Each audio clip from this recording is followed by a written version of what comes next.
Olá, irmãos da nossa sala de casais, que alegria, privilégio, todas as manhãs poder compartilhar com você esse tempo, né? Eu não sei quantos casais nós estamos estão acompanhando as nossas aulas. Você poderia dar um feedback para nós aí, né? Pode mandar no meu WhatsApp, pastor, estamos lá no domingo de manhã firme, né? Participando da classe de casais. Eu sei que esse é um tempo de isolamento, de exclusão, né? E então a gente está aí distante uns dos outros e isso realmente é muito ruim, né? Mas graças a Deus que nós temos esses recursos, né, que podem nos aproximar. E nós estamos falando sobre casamento, da sobrevivência ao sucesso, né? O que Deus tem para a nossa vida não é um casamento que dê certo, né? Deus quer para nós um casamento que dê fruto, né? Mais do que dê certo, dê fruto, que inspire outros casamentos, né? Que abençoe outras famílias, né? Nós não estamos aqui só para resolver os nossos problemas do casamento, nós estamos aqui para nos preparar para ajudar os outros casais a lidarem com seus problemas. Hoje eu quero falar de um assunto, né? Sinais de erosão no casamento. Muitas vezes você faz aquela casa bonita, né?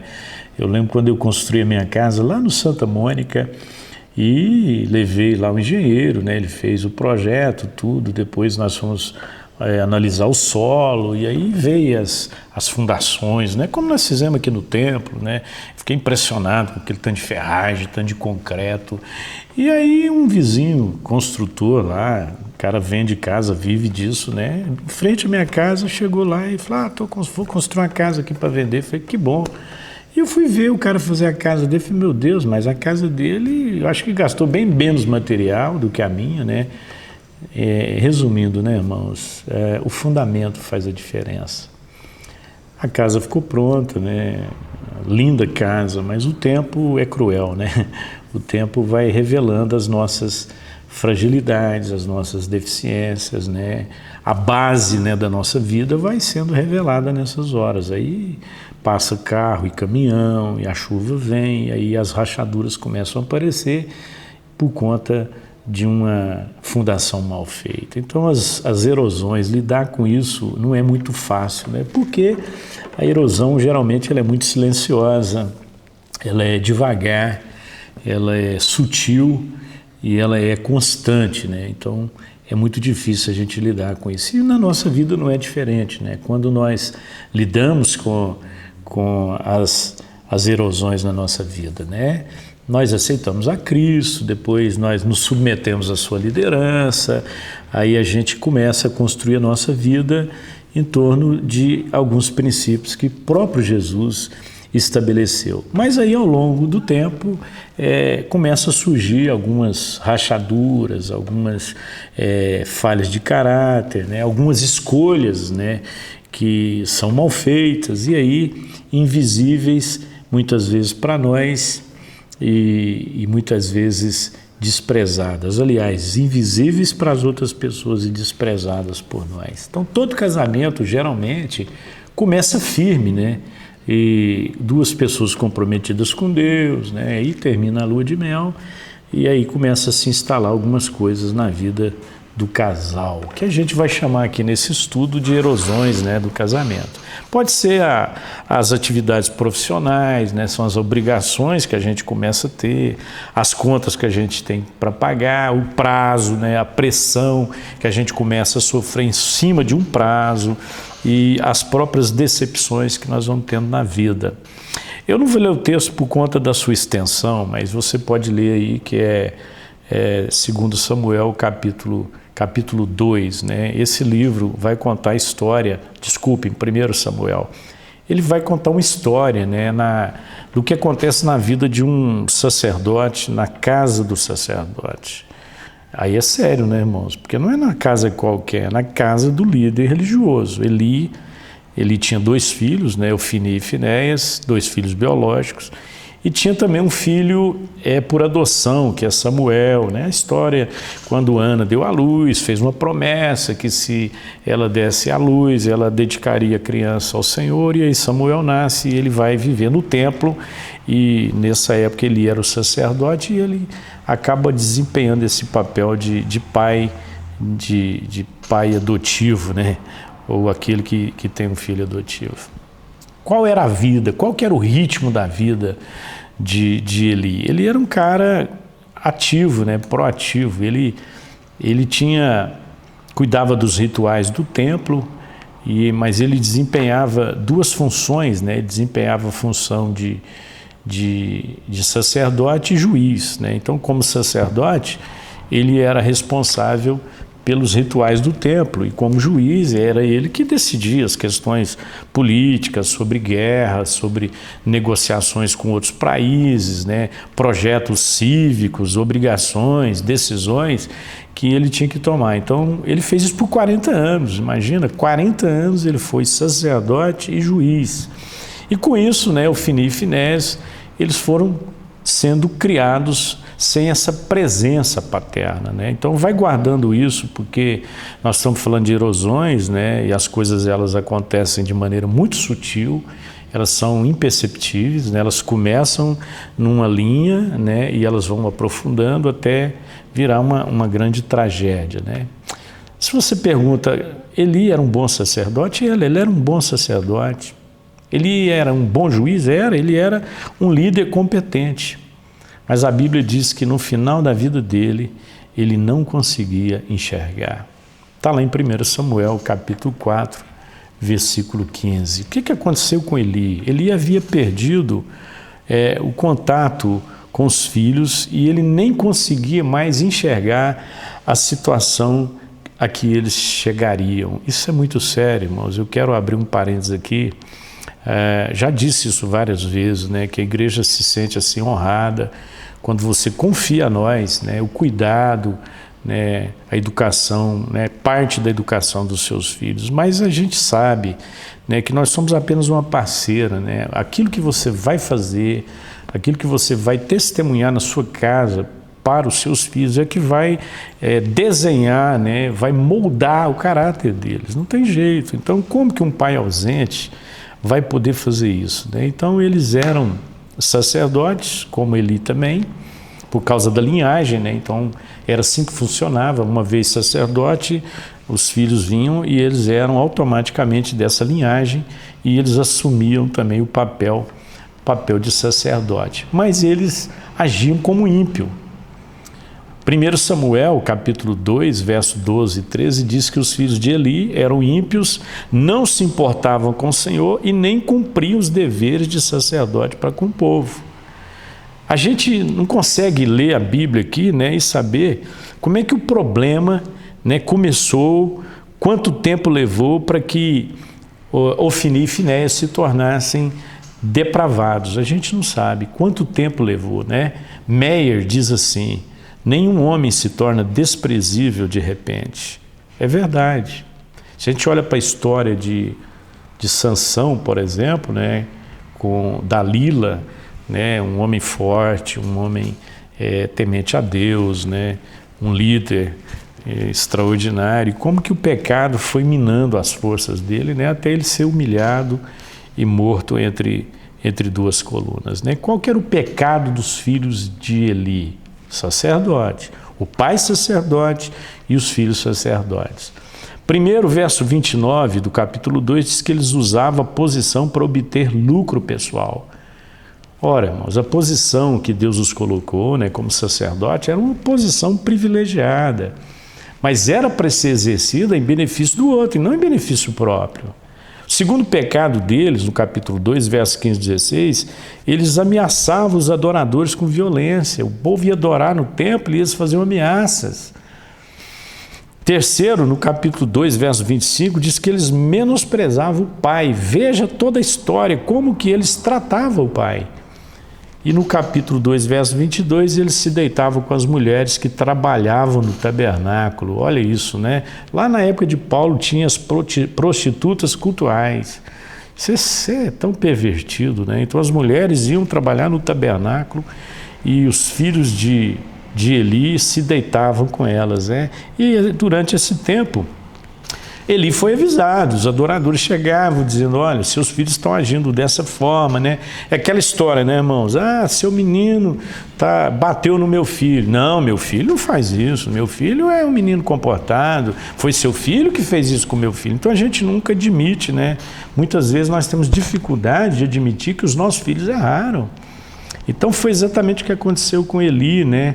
Os adoradores alertavam Eli do que estava acontecendo, mas ele não tomava nenhuma providência, né? Capítulo 2, versos 23 e 24. Por isso lhes perguntou, por que vocês fazem essas coisas? Isso é Eli repreendendo os filhos. Olha o tom, olha a forma como ele repreendeu os filhos. Por isso lhes perguntou, por que vocês fazem essas coisas?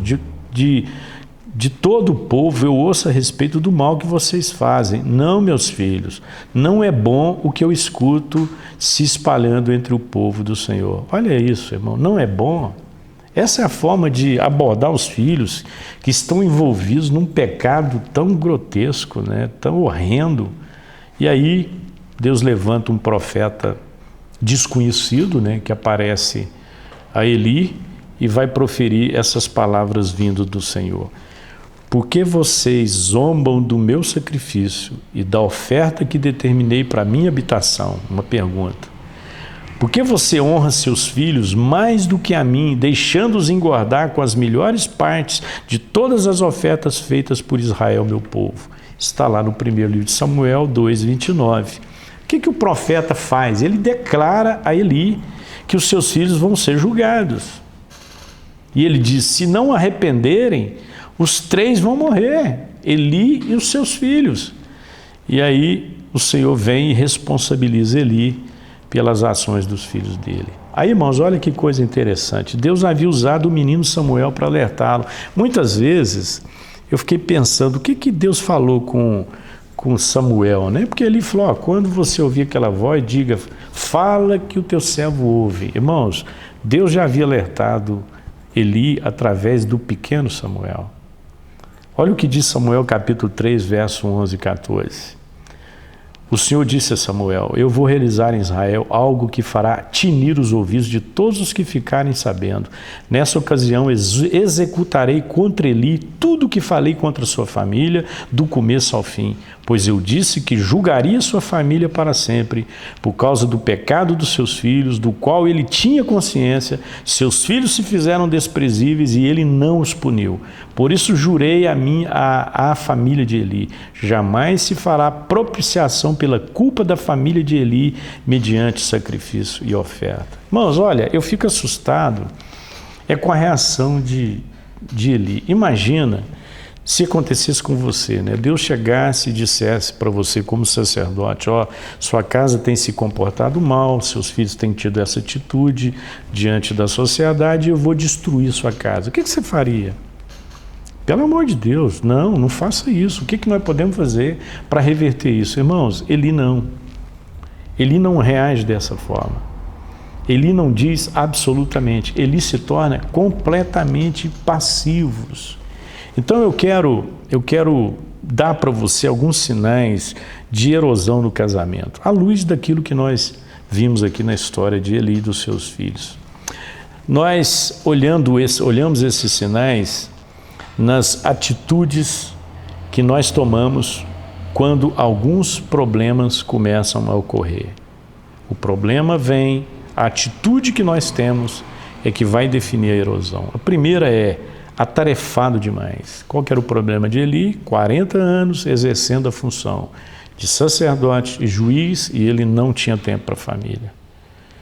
Quando a família e o trabalho disputam o mesmo tempo, o mesmo espaço de tempo, quem é vencedor na maioria das vezes? É o seu trabalho e a sua casa. Sabe qual que é o grande problema nosso, irmãos? Nós achamos assim, eu estou morrendo agora, eu estou sofrendo agora, eu estou me sacrificando agora para colher depois. Eu estou perdendo, a oportunidade de crescer com os meus filhos, de vê-los crescendo, mas lá na frente eu vou dar um conforto melhor para a nossa casa. Irmãos, esse dia não chega. Quantas pessoas pensaram na aposentadoria, trabalharam igual loucas e a aposentadoria nunca chega. Chegou o tempo, elas se aposentaram, mas continuaram trabalhando. Então, atarefado demais. Isso é um sinal de erosão no casamento. Segundo, insensíveis demais. As graves advertências não causaram nenhum impacto emocional que se esperava na vida de Eli. Por quê? Porque ele se tornou insensível. Muitas vezes eu aconselho esposas aqui que vêm de um casamento onde o marido se tornou insensível. Insensível à sua necessidade, à sua dor, à sua angústia, ao seu medo. Os filhos, os pais não sabem quais são os dramas dos filhos. Por quê? Porque são completamente insensíveis. Terceiro sinal de erosão é lento demais. Ele não agiu rapidamente diante daquelas advertências do povo, porque ele não se preocupava. Só interveio quando os filhos deles ficaram adultos e se tornaram cada vez mais rebeldes. Aí eles já se tornaram irremediáveis. Muitas vezes nós somos lentos, né? Há uma palavra que é do vocabulário nosso, que é procrastinar, né? Quando você vai adiando as coisas que você deveria resolver e você está agindo com uma certa lentidão. Há situações na nossa vida que nós temos que agir com mais rapidez se nós queremos ter uma família saudável. Quarto, fácil demais. Quando Eli agiu, a intensidade da sua reação, ela não foi proporcional à gravidade do problema. Ele chegou e falou: não, meus filhos, não é bom o que vocês andam fazendo. O que é isso?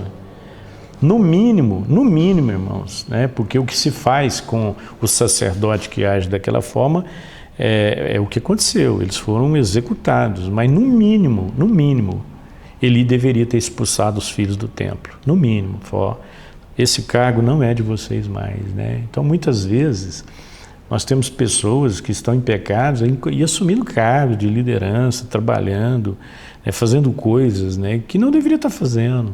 Então elas precisam ser restauradas e muitas vezes nós agimos com uma certa facilidade. Então como agir? E aí eu estou encerrando. Primeiro, desperte. Pessoas inteligentes e pessoas diligentes são às vezes cegas às necessidades da casa. Não adianta nada, você é muito inteligente, você é muito diligente, mas muitas vezes você está cego. Então é muito importante que você confie nos seus instintos o suficiente para levar as suas observações a sério. Então, desperte, acorde para aquilo que está acontecendo na sua casa. Segundo, converse. Quando se decidir a dialogar, deixe de lado as acusações e baixe a guarda. Então, faltou diálogo, faltou conversa na casa de Eli. Terceiro, não se afaste. Muitas vezes nós acovardamos, né? Ao invés de encarar o problema, nós afastamos esperando que o tempo resolva isso. Queridos, o tempo não cura a infecção, ele só aumenta, ele não cura a ferida, ele só aumenta a infecção. Então muitas vezes nós estamos afastando quando nós deveríamos nos aproximar. E terceiro, dê atenção às prioridades. Pessoas espiritualmente maduras, elas podem permitir que o casamento delas fracasse. Madura espiritualmente, mas vai permitir, porque não deu atenção às prioridades. Então basta colocar as prioridades no lugar errado e desprezar os sinais de perigo, seu casamento já era. Conclusão. A crise sempre começa com uma minúscula rachadura, uma pequena infração de regras, e aos poucos ela vai aumentando até se tornar uma ofensa pública. Ninguém tropeça numa montanha, né? Esse é o grande ditado que a gente ouve aí ao longo da vida.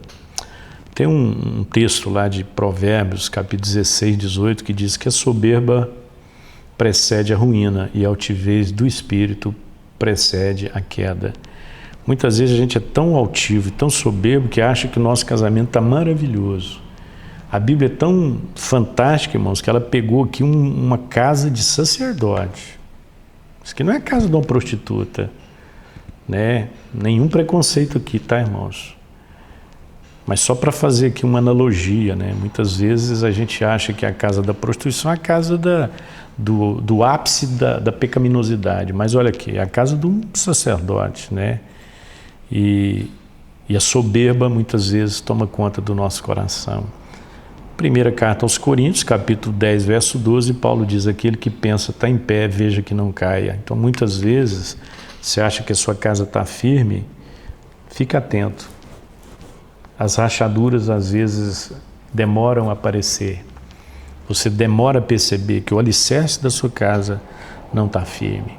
Que Deus nos livre, né, de viver uma experiência tão amarga, com um fim tão desastroso como esse de Eli. E o que eu acho mais interessante, irmãos, é que Samuel, criado com Eli, na presença de Ofni e Finés, teve um comportamento completamente diferente. Isso para aquelas pessoas que tentam justificar o seu comportamento, culpando a sua família, sua origem, seu ambiente.